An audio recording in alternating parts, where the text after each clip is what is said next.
আসসালামু আলাইকুম। পাকিস্তান কি সৌদি আরবের পক্ষ হয়ে ইরানের বিপক্ষে যুদ্ধে নামবে? আপনারা কি মনে করেন?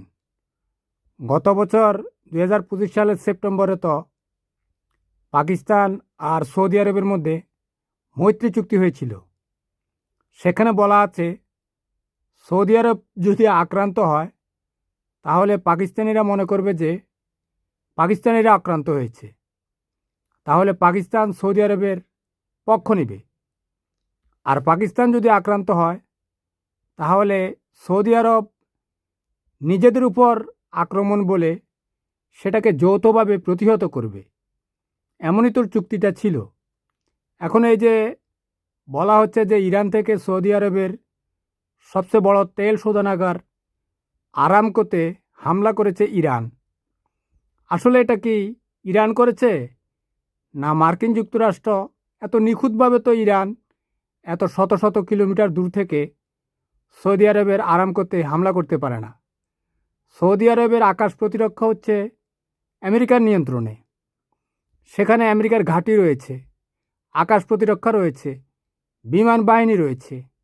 আমার মনে হচ্ছে এটা আমেরিকা নিজে থেকে এই নিখুঁতভাবে হামলাটা করে যুদ্ধটাকে একটা বিস্তৃতি পরিসর দেওয়ার চেষ্টা করছে, যাতে পাকিস্তানের মতো একটা মুসলিম দেশ, শক্তিশালী মুসলিম দেশ এই যুদ্ধে জড়ায়। কারণ আপনারা তো জানেন ওই যে কুয়েত, কাতার, বাহরাইন, ওমান, জর্ডান ওরা অলরেডি আমেরিকার পক্ষে। পাকিস্তান যদি পক্ষে আসে তাহলে তাদের জন্য আরেকটু ভালো হয়। সেজন্যই তারা এটা করতে পারে আমার মনে হয়। যাক, রোজার দিন আল্লাহ ভালো জানে, আল্লাহ সব কিছুই দেখছে। তবে পাকিস্তানের তো কোনো বিশ্বাস নেই। তারা এই রোজার মাসেই হতদরিদ্র আফগানিস্তানের উপর হামলা করে বসেছে। আফগানিস্তান এতই দরিদ্র, তাদের কোনো বিমান প্রতিরক্ষা নেই, বিমান বাহিনী নেই। ওই তাদের দেশে বিমানে করে শত শত টন ওই কাবুলে, মানে আফগানিস্তানের রাজধানী কাবুলে ঢেলে দিয়ে এসেছে। পাকিস্তানিরা আসলে গাদ্দার টাইপের।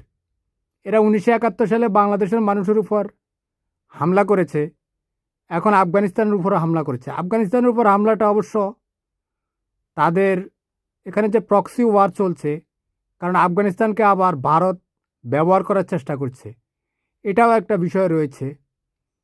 আমরা তো আসলে পাকিস্তানের পক্ষেও না, ভারতের পক্ষেও না, পৃথিবীর কারোই পক্ষ না। আমরা হচ্ছে বাংলাদেশপন্থী। তো বাংলাদেশের পক্ষ হয়ে মানবতার পক্ষে, মানুষের পক্ষে যারা পৈশাচিকতা প্রদর্শন করছে তাদের বিপক্ষে বলার চেষ্টা